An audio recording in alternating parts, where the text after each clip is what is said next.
Hello, everybody. Welcome to a new Flying with Alas. You may think I'm alone. I am not. We are going to show you, we are going to share with you an interview we had with two writers, one from United States and another from UK.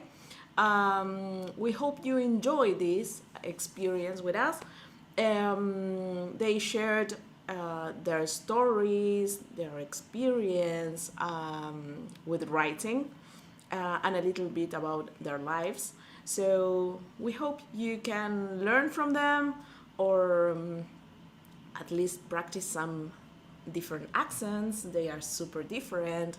And well, if you write, if you like to read, if you like uh, literature, I hope you enjoy this. Well, let us know your comments. Yes, bye bye. Welcome, everybody. We are here just to talk a little about writing. This month, for Robert, Lorraine, and the rest of the people who is not part of the institute of our academy, we were talking about writing and different kind of writings.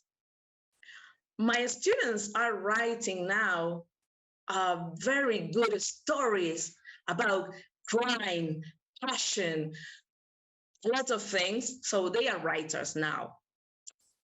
Since this month, they are writers. Yeah. Some of them, I don't know if any of them is here, but I know we have some students that they are writers. In their free times, they like to write poetry, some fiction too. But unfortunately, I think they are not coming today. But well, they sent me some questions, some very interesting questions. One in particular is very interesting. So well, first of all, okay, Lorraine, would you tell us something about you? So the kids, kids. We are kids, all of you. They are perhaps Gloria, kids. Your teacher. They are not kids at all. No. Okay. Can you tell us something about you? Can you introduce yourself for them? Yes, my name is Lorraine Howard, but I'm writing my poetry as under a pen name called B.T. Mason, because my preferred genre of writing will be fiction. But I'm not published in either poetry or fiction. I'm nearly 60 years old. I live with my wife and dog, and we've been together a fair while now. And we both suffered some ill health of late. And poetry is my gateway into keeping my hand in to writing. But it's also turned into a bit of a passion. So I love writing anything, really. But poetry has kept me going, kept me in touch with writing. And now I'm getting back to my fiction as well. I used to be a civil servant, which is a person who works for the government. But I did an office job, which was pretty boring. And then my sight started to fail.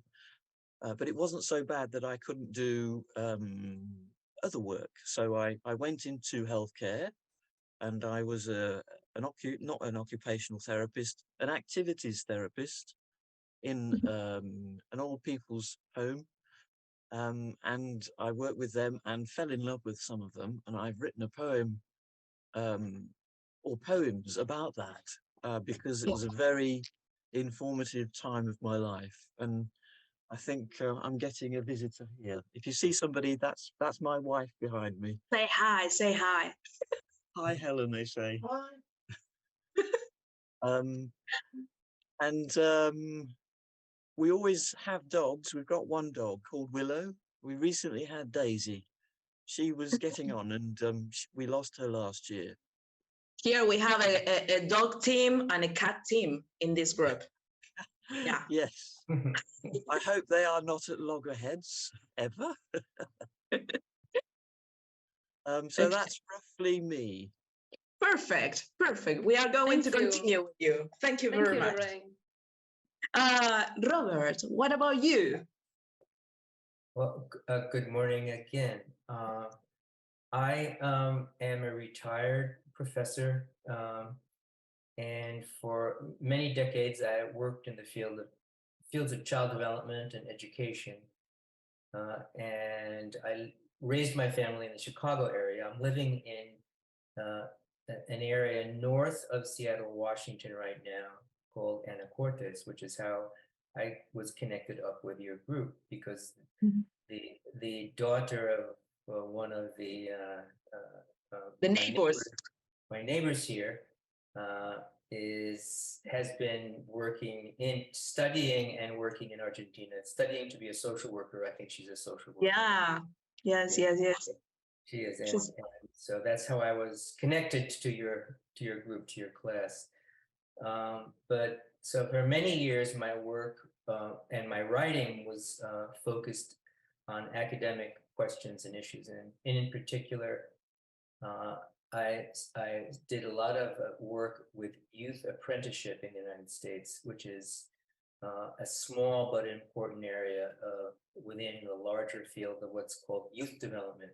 So in child development, and where I taught, which was a graduate school in child development called the Erickson Institute, which was named after a very famous child psychiatrist named Erik Erikson, who worked originally with Anna Freud in Vienna and in Europe, and then he came to the United States. But anyway, and worked with some of my colleagues. So the institute where I worked was called the Erickson Institute, and it's focused on young children mostly, and that's where I did teaching, and my research. But my own focus was on older children and youth, and in particular on adolescents and questions. The question that I addressed in much of my research is, what kind of institutions and affordances provide the best approach for adolescents to learn and to grow toward adulthood. And as all of you know, because you've all been in large education systems, the ways in which the United States and many other countries as well, although this is much less true in Europe, Lorraine, obviously, Lorraine knows different systems, but in the United States at least, we sort of try to encourage all young people to head toward college, toward university. And therefore, we don't provide other pathways for them. Those who may not be best suited to study in a university or college university. And we all know that everybody's good at different things and smart in different ways. And so they need different pathways. In the United States, we do not provide those. And so my work focused on trying to encourage those who are responsible for education of young people to find more pathways for young people, and with technical and apprenticeship areas being sort of very important one. Anyway, so I did that for a long time, Okay. 4 decades, and when I retired, I returned in fact to an early passion, which was poetry, and since for the last 4 or 5 years, been writing pretty much full time. Although I've had a lot of responsibilities to care for my grandchildren, Mhm. and so that's taken a good bit of time as well.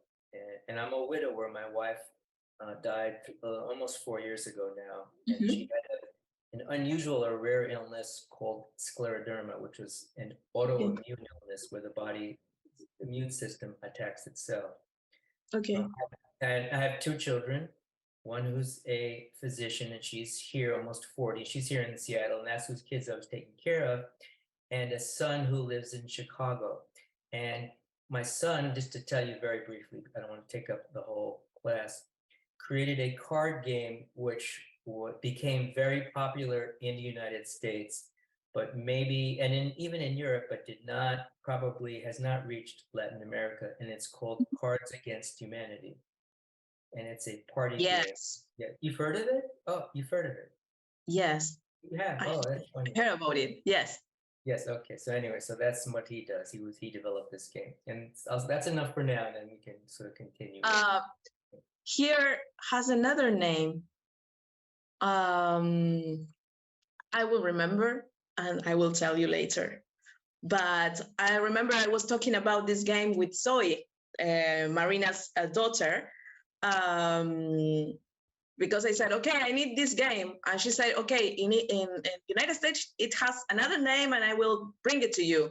She didn't. Now you know the name. Now Yes. you know. Great. Okay. I'm not Good. sure it's the best way to practice learning English, but it's funny. Good. It's fun. very funny. Yes, it's Yes, so good. yes. I when I had a little more time, I used to make meetings, playing games. Do you remember, guys? Some of you.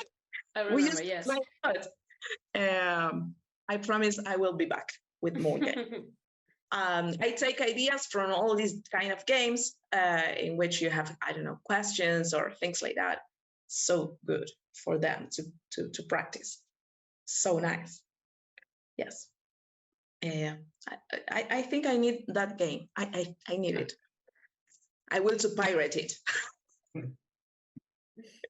Yeah. Okay, guys, do you have any questions? Do you want to know anything else? Sorry, it's not a question, it's an appreciation.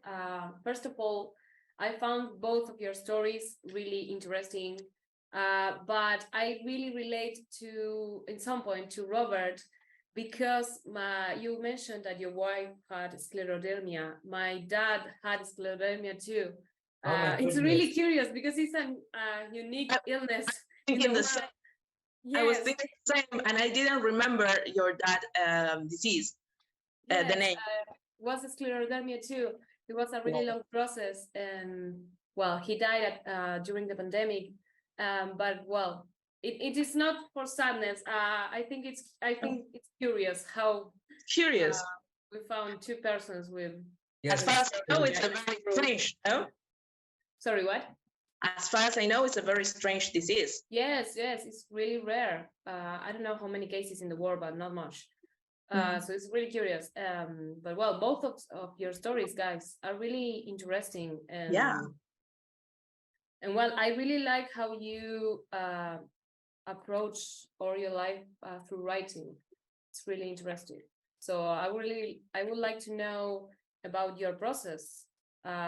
From where do you get inspiration, for example? Are you going to go first, Robert? No, Lauren, you go ahead, and then I'll. Well, as for my poetry, the inspiration really, it comes from having to get something out of me, let's say. So I've got to get it out. So generally, I write it down. I type it up or dictate it. So that's how I come from with the poetry. My first poem in the selection that I sent you, I read something about a world famous dentist who has an organization named after him.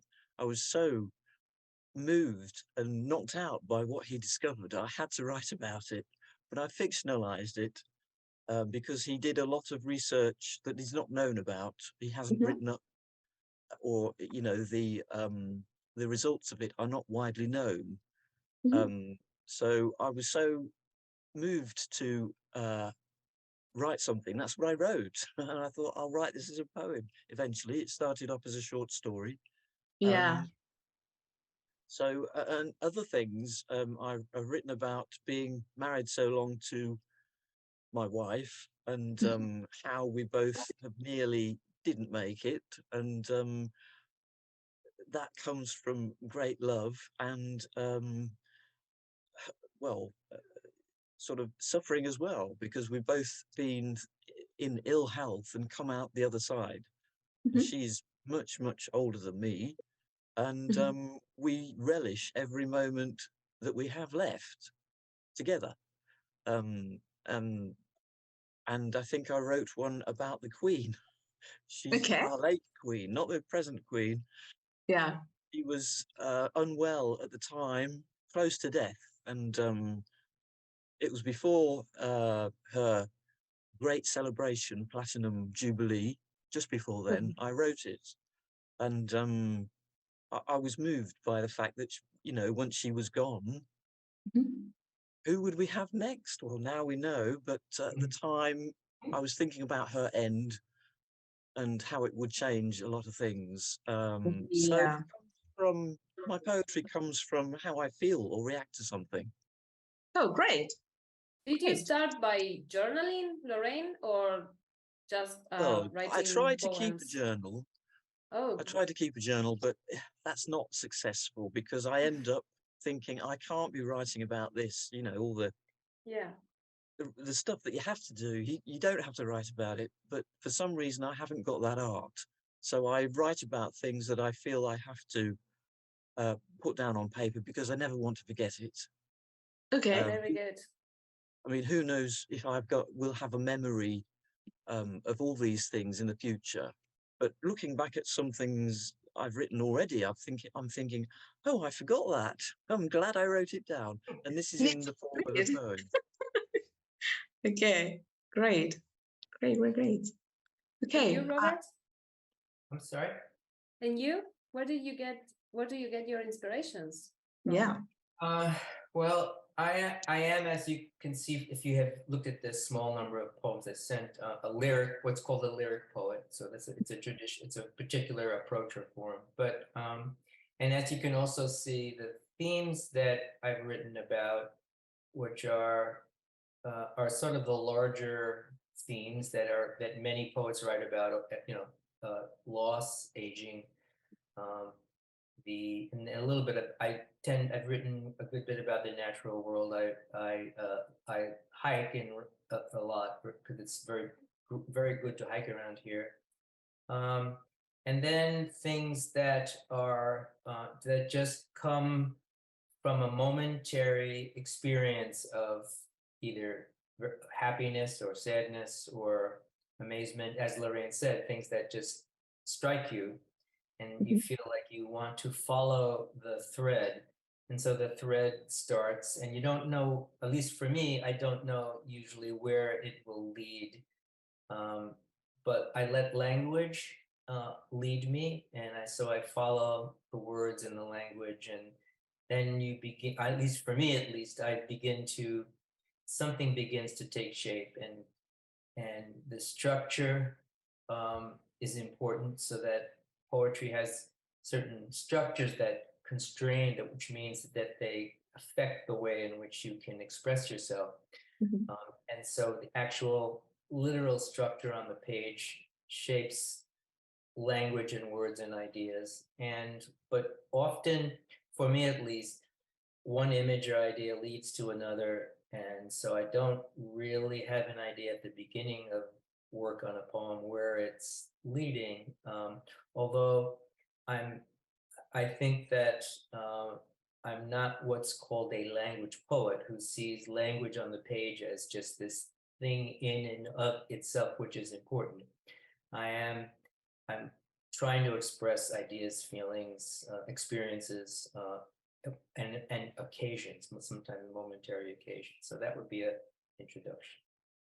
That's me. Great. Great. Talking about this, one of our students sent me a question that says, did you like writing since you were a child, or did you discover it later? This time I'll start, and then Lorraine can follow. Is that okay?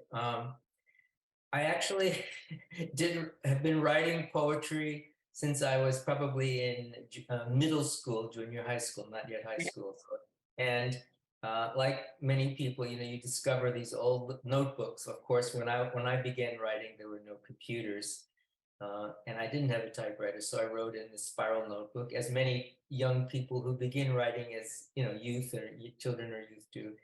Yeah. And so I started when I was very, very young. And then in college, my focus in college was on English language and literature, although I studied comparative literature as well. And so I did a lot of writing in college. And then I my writing was stopped by my experiences during the years of the war in Vietnam, which for many young Americans were a very important period in defining their lives. And this for me was in the late 1960s, early 1970s. Because that war was such a large part of the coming of age experience of American youth, American young people, and during that time in history. And it affected every young people in different ways. For me, I was going to be drafted into the army and sent to Vietnam. And because they had in the United States at the time what was called a lottery. So depending on the day of your birth, 1 through 365, and depending on how many new soldiers they needed to feed into the war machine each year, they would draft up to a certain number.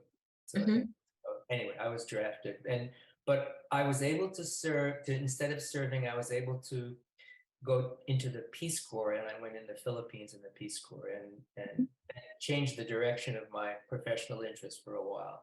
So anyway, I left the world of poetry for a long time until I retired. And so I started out, but it was always my first love, and it was always there as part of me. I just did not have time to do it.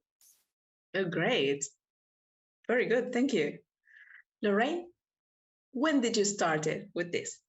Well, I originally wrote my poems as a teenager, and I've still got those, but I would never show them to anybody because they're just so awful, really. But they do capture the feelings I had at the time.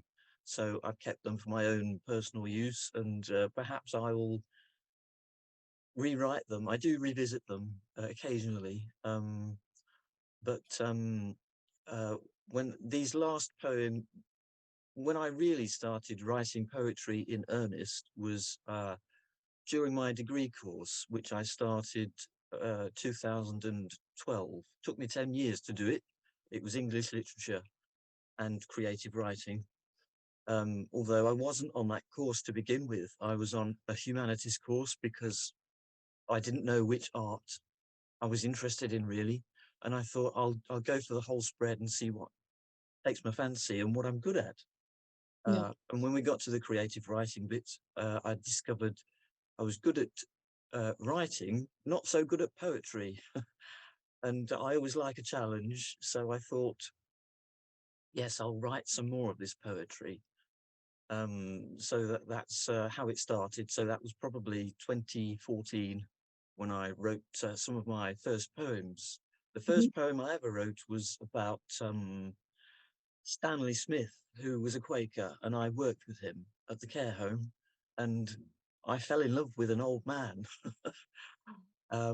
Purely platonic, but he was great, and you know, he's gone now, but I remember him, and he was an inspiration. So that was the first ever poem I wrote, and for my assignment, I think I got my highest mark. Oh. So yeah, I thought, well, I can do it then. Great. But I've learned the structures of poetry, as Robert says, the constraints that you write to do enhance your creativity. You have to do it a certain way, and employing those tactics do help to create something that you would never dream of. You know, it suddenly comes on the paper in your head. So poetry does have a use, let's say. I find it's useful for creating poetry. Now, whether anybody would ever think that my poems were worth reading, I don't know. But I'm hoping, because they're going to be published soon. Of course. Let's see. We have the draft. You have the draft, yes, with the crossings out too. Sorry about that. Yes. No, it's great. It's great. It's super interesting to see how you are correcting and all that. So it's very interesting for us. You remind me that I have, I think, a complete book of poems from my teenagehood that I don't want to read anymore. And you did say before that you've stopped writing, or you haven't written anything for a long time. I haven't written for a long time. I used to write a lot when I was a teenager. And when I was younger too, because my dad is a musician and he always wrote poetry and songs. So when I was a child, I said, okay, I need to do it too because my dad do it. So Right. So it's in your blood. Yes. So I started writing from the very beginning. And when I was a teenager, I said, okay, I have a lot of feelings, so I need to express them. And I started writing poetry or kind of poetry, you know. Yes. And later, I stopped writing this poetry, this kind of poetry, you know, like it was like very strange. But I started writing songs because I had a band, a musical band. So I started writing the songs of the band. But then I said, okay, no, I better I teach English. I'm not good at this. Well, writing song lyrics is very close to poetry. Yeah. So I would say that you did carry it on, and do carry it on when you get time from teaching.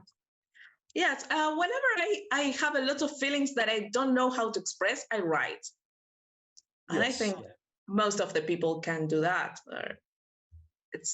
I don't want to generalize, but whenever we don't know how to say the things, we write something, for sure. Absolutely. I do it all the time, in fact. Yeah. Anita Clarita, you are a writer too? Or you were a writer? Yes, but I'm really insecure. So She will be a scare me. screenwriter someday. Yeah, but I don't know. I don't like to see what I write, you know? Oh, yes, absolutely. Yes. So you need to see my poems and you will feel encouraged. To feel better with myself. Okay. For sure. I promise you. Okay. Thank you, Lu. Thank you. Yeah. All for you.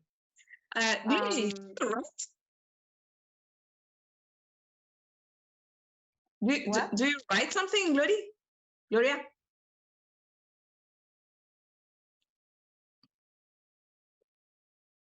No, I used to write, and I went in the past to some creative writing workshops. I really like it too, but I never developed that. Yes, I want to, to teaching.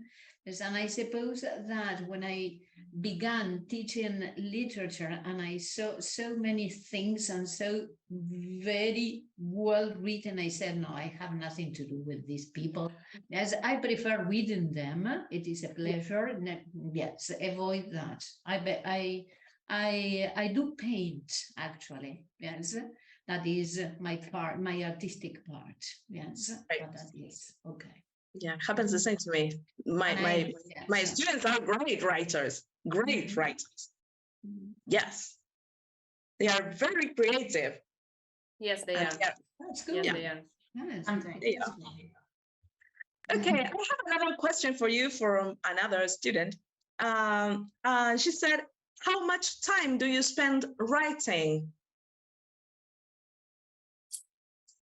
Who's first then, Robert or me? Lorraine. No, I didn't. Well, I would like to spend more time writing. I could happily spend most of the day, but and I do have days when I do that, but I do have breaks to get up and have a rest. I generally probably spend a good at least 2 hours a day, but then everything else I have to fit in as well. So walking the dog, doing the shopping online, I get it delivered, all those things, putting the washing on, hanging it out, cooking, I still have to do those things. So when I don't have to do those things and I have a few hours to go at, I will do a few hours, but I do have a writing desk that's on over my treadmill, so I can go slowly walking at the same time, because I do get stiff sitting. So I've got a treadmill and I use that. I'm not there at the moment. I'm sitting. Okay. So probably, I don't know, 8 hours a day I'd love to spend writing, Okay. but I don't. It works out probably 3 hours a day. Okay. But every day. Yeah. If I don't That's a write lot. something, You have I to. feel deprived. Very I good. feel really deprived if I don't. And then as soon as I do, I feel much better. It's So like for doing me, exercise. yeah. It's like therapy as well. You Right. know, I don't know how Robert feels about that. I the same in some ways because well, writing is how I process a lot of emotion, experience, Mm. the world around me, thoughts about relationships, and all. So it is indeed therapeutic in that way. Although I guess I don't see it as therapy. I think therapy is something distinctive. Oh, yes, yeah. But yeah, it's certainly therapeutic. But in terms of my own writing habits, I'm one who gets up and has breakfast and then sits down and writes, regardless of whether I'm feeling creative that day or whether I feel as if I have something to say that day or not. It's just a discipline, I guess. And I've always been a disciplined writer. I've done a lot of writing during my academic career. Mhm. And so I think the discipline of it helps. I don't procrastinate, and I enjoy the process, the struggle as much as accomplishing something. So it's kind of a pleasure, and I'm fortunate because I'm retired. As you can think about different phases of your life, when you're, Yeah. but and I'm retired. I don't have a lot of care or caregiving responsibilities, which I had for a long time, for most of my life. And it's the first Yeah. point in my life in which I do not have those. And so I'm able to devote a good bit of time to write. And you are living in a beautiful place. Yes, also Very living in a beautiful inspiring. place. So there are some days when and because we live so far north in terms of latitude, Mhm. I can write and then go out later in the day and have still 3 or 4 hours for hiking, which is just beautiful because we live at this time of year, the days are very long. The sun does not set till 9 o'clock in the evening, and Mm. we're in the opposite season of you. You must be in your shorter day season now. Yeah, indeed, the weather is a little crazy now. It's hot in the midday. It's cold at night. It depends on the day. Yeah. But we are about 20 degrees every day. And it's the Wow. fall. It's autumn. Yes. Mhm. It's strange. But yeah, it's a very nice place. Yes. I have a question. How do you avoid procrastination? Because it's a great problem of this society. Procrastination. We have a question about this. One of our students was asking, not me, you, asking you, how do you do to be creative, to find the time to write in this world that is super busy and full of things to do, like Lorraine said? How do you find your inspiration and your time to do it and everything? Well, for me personally, I don't participate in most social media. That helps a little. So, and that's hard to do for many people. Yeah. And so I'm not distracted by social media. Certainly, I have access to the internet, but but for me at least, I'm not that attracted, and I don't miss it. I'm not that attracted to it, and so I don't live in that particular world. And I think a lot of what we call procrastination these days, at least, because people have always experienced the difficulties of just completing something they needed to do, or something that was uncomfortable or not natural and enjoyable. but it's distraction as much as procrastination these days. And I think that if you can possibly don't start the day distracted. You can get distracted later in the day. Maybe a way to do it for some people would be to know that you will have plenty of time to explore social media later in the day, but set aside some part of the day, to not use social media, but give yourself permission so that you know that there'll be time during the day when you can feed that what needs to be fed by many people. Okay. Yeah, I do try and ration looking at emails and Facebook. I keep those to a bare minimum to such a degree that sometimes I do miss important notifications. But that sometimes is the only way to get through your writing hours, no interruptions, bar, nearest and dearest. So that's the dog and Helen, who I am a caregiver for, and she's caregiver for me because I can't see to do some certain things. She does them. She does all the driving, Okay. which I'm happy about. But she also guides me when we're out and about. I can manage familiar routes, and I don't have a guide dog or seeing eye dog, as you call it there. But I do have a dog that knows familiar routes too, so I use her and my long white cane.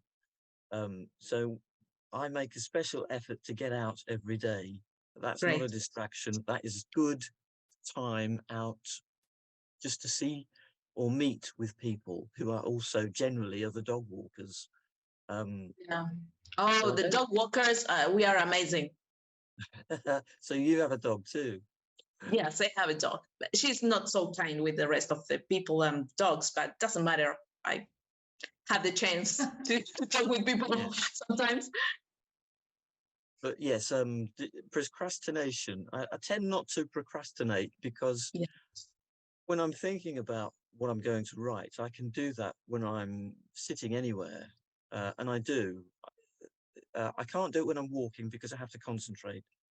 But when I'm sitting in the sun or having a cup of coffee somewhere, I will be thinking about something I've got to write, or rewriting a sentence, or thinking about an idea and putting a memory jogger in my mind not to forget it.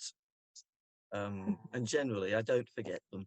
So I'm always thinking about what I'll be writing next, even if I'm not doing it. So yeah, I agree with Robert. Social media is a great distraction, and you can happily spend hours and hours just wasting the day. Yes, I agree totally, but it's so difficult. It's a terrible addiction. Terrible addiction. And I, as far as I know, here in Argentina, we use much more social medias than the rest of the world. We are obsessed with social media. Everything is through social media here. We sell things through social media. We talk with our friends. We don't see our friends. We talk through social media. It's incredible. We are so crazy with that. Well, yes. I know I bumped into a lady who said, "Oh, I'm sorry, I didn't see you." And I said, "I didn't see you either." And we were in the chemist's at the time, but she was obviously looking into her phone. As a lot of people are on the street. And, I think it's pretty bad here with perhaps kids. And by kids, I mean people who were born after 2000. Yeah. So probably all you guys. Not me. Not you? Me. No. No. But they are young. It's a wonderful thing to have. It's a tool, though, to be used wisely. Mm-hmm. Yeah. No. It's a very good tool, but we need to, yes, to be wise, as you said. To make it work for us and not work for it, I think. Yeah. Totally. I agree. Okay. I have a question, which is Yes, to sure. some of the students in your class. Why are you striving to learn English? What is the reason that you want to learn English? Come on. Okay. Okay, Eva, let's go. Let's go. I want to learn English because my career, I study biotechnology. So I know I must, I don't know, I know English. And I would like to travel in the future and know some places. So this is my reason. And because you love us, come on, say it. Thank you, Eva. Thank Yes, you. in my case, my mom forced me to study English when I was a kid, because she always said it's a really necessary tool for the future, and she was so right. Well, then I liked the language, and then I met the girls and continue with this formation. So, well, here I am. I'm not studying at the moment, but you learn every day with everything, with movies, with music, with literature. You learn the language all the time. Yeah, you already continue with us doing things. So we are talking in English every day or most of the days. We join to speak some English. Yeah, and so she also teach. She's a baby teacher now. Yeah. Well, in my case, I wasn't forced. I choose to start learning, because I was obsessed with design. So I wanted to understand what they thinking and everything. Well, I like it. I always try to learn another language too. Um, I don't know. I like that. Right. Florcita? Hi. Well, my reason to study English is the same as Eva. I'm studying chemistry engineering, so I think this useful Yes. skill to learn, and maybe the most of book or papers where I study are in English, so learn English is useful. So, and it's a hobby for me. That is a key point, Flor. Thank you so much, because most of the latest papers are always in English. Yeah. So if you're studying something related to, for example, chemistry, maybe biotechnology, Medicine. something related to medicine too, something related to science, you have to know the language to read the latest things that are in your field. So yes, it's really important. Yeah, and I hear in the universities they don't care. They don't teach you you much English. first in English, and you have to understand. So it's necessary. Yeah. So, can I ask a question? Yeah, Of course. So, all you students and the teacher, what is your native tongue? Is it all the same or different? We speak Spanish, but here we have a Brazilian guest too. So Portuguese? Yes. Ah. Yes. Say hi, Shu. Come on. Hello. Is that the Brazilian speaking? She is my Brazilian girl. Ah, hello there. I don't speak English. You speak English. No, With Portuguese. She speaks English with Portuguese and Spanish all together. Oh gosh, yes, I would find that hard to understand, but not impossible. Not impossible. Yeah. She can do it. She can do it. I believe in her.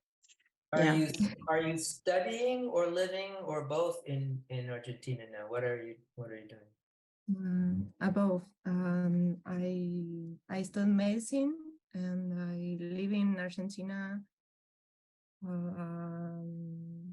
Years old, yes. She has been here for a long time. Yes. How many years? So, how many years? Sorry. So you've had to learn Spanish as well as English, because in medical school you'll need you're obviously you need a good strong level of Spanish in medical school. Yeah. Yes. First I learned Spanish, and now I I learn English in Spanish. So, And you're learning English in a Spanish class. Wow. Yeah. And she has to continue studying because she is my sister-in-law, and Okay. I will take her. Your brain must explode. You have to learn English in a Spanish. I push her. I've only learned one other language that's not English, although it is. So I'm fairly sort of narrow-minded when it comes to other languages, apart from Braille. I've learned to, I'm not a fluent reader in Braille, but I'm slow. So that's the only other language I've studied, really.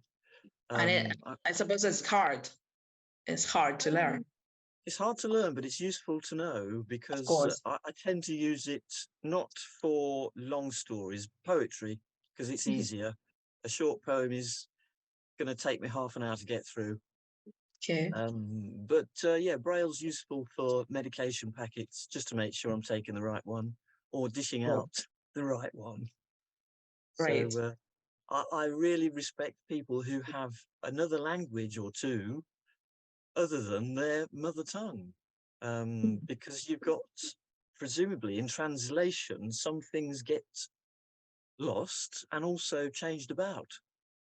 I don't know, but I've got a sister who lives in Turkey, and she's learned the language, and she can't read for pleasure anything in Turkish, because by the time she gets to it, she's so focused on getting the meaning from it, anything else is extra.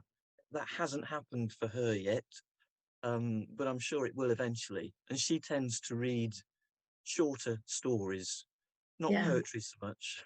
I think she's not impressed with my poems, but she reads short stories in Turkish, just so that she can, keep up with being grammatically correct, because although she's surrounded by Turkish people, she's married one, dialogue is different to, and speaking is different to the written word. Yeah. Although now I've become visually impaired, a lot of what you listen to is either or. Some words do sound the same, they have different meanings. And I've used that in my poems, sort of as a double meaning, if you like. If you understand what that is, it could introduce subtext into the story, let's say. Very good. Yes, it's interesting to know more than one language. Yes, yes. So I will admit now, I speak Spanish. I didn't want to say. I didn't want to say anything porque no quise ayudarles con clase usando mi español. Yeah, I know, I'm sorry. I did my dissertation fieldwork in the Altiplano in Peru. Oh my God. Many, many decades ago. You are so well. I hit so well. You speak so well Spanish. Well, I'm really surprised. I have not used for a long time. Really good. Whenever you want, you can podcast and we practice. I can practice Spanish while you practice it. Yeah, whenever you want. Puedo practicarlo, sí. Lovely. Yes. Here in Argentina, unfortunately, most of the kids, I don't want to say that most of the kids study English, but there is a huge quantity of people studying English here. And now, I don't know, different languages like Chinese, Italian, German. So we are Korean, yes. Yes. So here the people is very into the languages. It's amazing. We are very It's a useful skill to have, isn't it? To have another language. I only know schoolgirl French and German. It hasn't progressed much beyond that. So I feel quite challenged, really, speaking to all you who have, you know, you must have a hard time understanding the nuances of poems and poetry, because the way we speak phrases must be not that easy to follow. As a literal translation, some of the words that we use with other words, so the phrases, would be lost or would just confuse people whose language it isn't the first language of. Yes, definitely. So I'm in awe of you. You've got a real hard job. Yeah, for example, this last week we were working with a short poem from Emily Dickinson. Poor them, they suffer a lot. It was so difficult. Yes, poor kids, they suffer a lot. Yes. Yeah. It was really hard for us. Which poem was it then? One of them was Who Are You or Nobody, something related to that. I'm nobody, who are you? Are you nobody? Yes, I'm too? nobody, I am who are nobody. you? Are you nobody too? Yeah. That one. Yeah, so it was really hard to understand the meaning behind the poem. Not the words. The kids understand the words, but the meaning was really hard to understand. Yeah. But they tried and they did quite well. Yes, definitely. Well, last question and I let you go. Okay. If you want. If you want to stay, I could stay the whole day. One of the girls asked, what do you want to transmit with your poetry? Well, I'll let Robert, because I think I did the last one first. So you go first, Robert. Yeah. Well, certainly, I would say not truth so much as my truth. That is, no. Yeah. La verdad. But mi verdad, no el del mundo. But so it's really just my own truth, I'd say. And to be as honest as possible, but I think it's really capturing something. So it's not, I would say that's the best way to put it. Great. I like it. Well, yeah. Shall I have a go now? Yeah. What do I want to transmit? It's a hard question, I know. Definitely the truth, and sometimes it's my truth, and sometimes it's the truth is not very pleasant, let's say.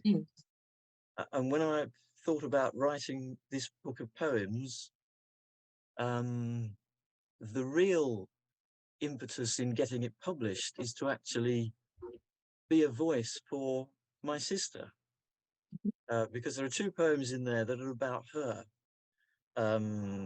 She suffered some abuse and she has not had her voice yet. So this is for her. And that sister is just a bit younger than me, 18 months younger. I've got one sister who didn't make it. That she only lived a few months, weeks actually. So Yeah. I've tried to give her life some of my memories, if you like. Right. So I don't really know what I'm transmitting by that motivation. I just want to write something, be published before I die.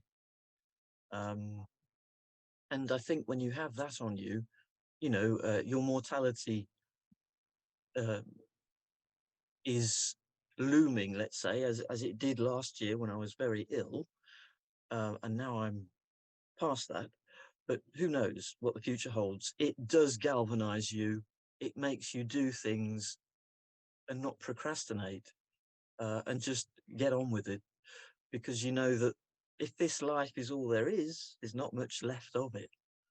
I know I'm only not yet 60, but I will be soon. But that means, okay, if I've got 20 more years, I'm going to spend those 20 years writing and publishing it. And what I've got to try and not do with this book is offend anybody. And I would really like to offend the person mentioned in it that put my sister through it, uh, and is still doing. So it's a big mystery to me. That question, what do I want to transmit? I don't know really. I'm just working on gut instinct and just trying to put my creativity into that, if that makes any sense. Perfect sense. Absolutely. Beautiful. Yeah. Thank you. Thank you. Thank you, guys. Anyone has any other question? Yes, say it. Evita has a Eva. question. Is there a writer who inspired you at the time to writing? Good question. For me, I would have to say when I was very young, that is during my college years, I would say it was an American poet whose name was W.S. Merwin, and he's now passed away. And indeed, I think he's passed away, but I'm not sure I love his work so much anymore, but that was many, many decades ago. There are large piles of poets who inspire me now, but that certainly was the first for me, if I remember. Good, thank you.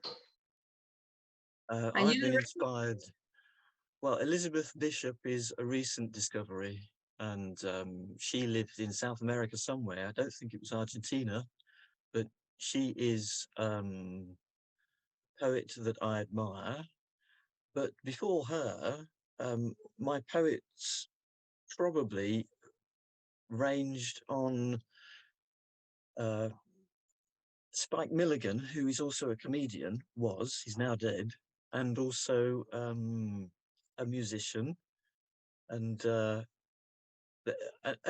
most of his poems are quite comical. Some of them are very serious and very dark. I tend not to read those so much, but the other ones are uplifting.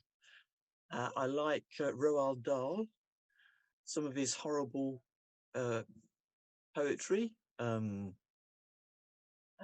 Ayres is an English poet who performs her own poetry, more comical than serious. But as for writers of fiction, I'm inspired by Ernest Hemingway, and I love his stuff. He's not written as much poetry as books and short stories. Let's say Barbara Kingsolver is still around, and she's writing great stuff. I love reading her stuff. But real old school writers,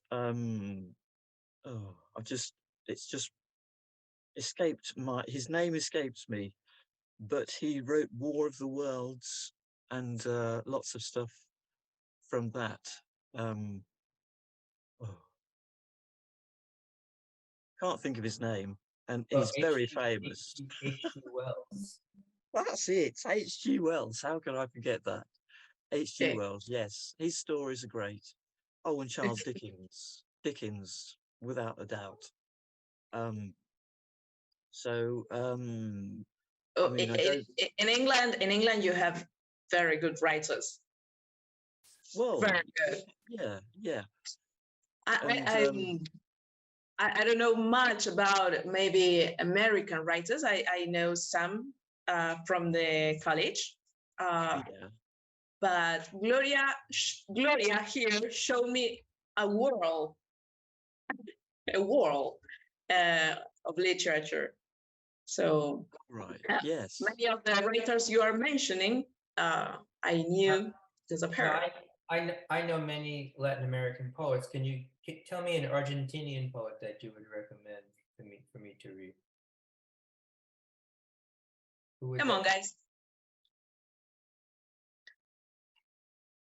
Argentinian poets. A particular one that you would recommend. Yes, one or two. I don't know. Jorge Luis Borges. He's Chilean, Yes. no? Olga Orozco. No, Borges.